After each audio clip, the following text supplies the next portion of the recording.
এটা অ্যাকচুয়ালি একটা রূপক রাজনৈতিক ব্যঙ্গ ছবি, পলিটিক্যাল স্যাটায়ার। এই ছবিতে দেখানো হচ্ছে যে আমাদের রাজ্য, আমাদের দেশ এখন সামগ্রিকভাবে ভূতেরা পরিচালনা করছে।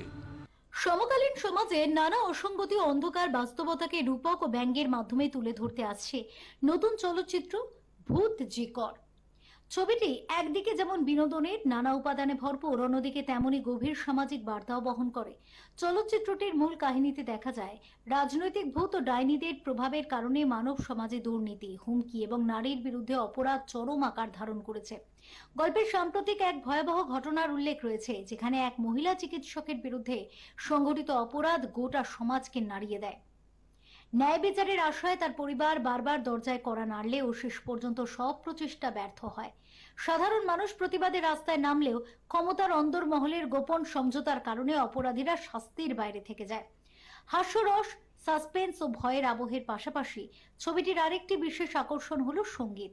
রবীন্দ্রসঙ্গীতের অভিনব ব্যবহার সহ অন্যান্য গান ছবিটিকে ভিন্ন মাত্রা দিয়েছে। চলচ্চিত্রটির কাহিনী, চিত্রনাট্য ও পরিচালনা করেছেন পবিত্র গোস্বামী।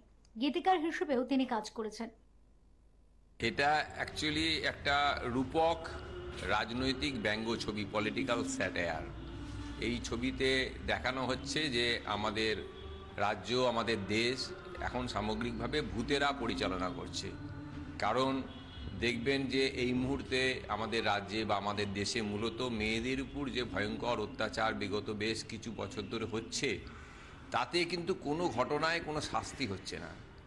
তার মানে এরা হচ্ছে ভূত, এদেরকে কেউ ছুতে পারে না, এরা সকলের মধ্যে ঘুরছে ফিরছে, হাসছে গাইছে, কিন্তু এদেরকে বোধহয় দেখতে পাচ্ছে না, নিশ্চয়ই প্রশাসন দেখতে পাচ্ছে না, আদালত দেখতে পাচ্ছে না, পুলিশ দেখতে পাচ্ছে না, তাই এদের ধরতে পারছে না।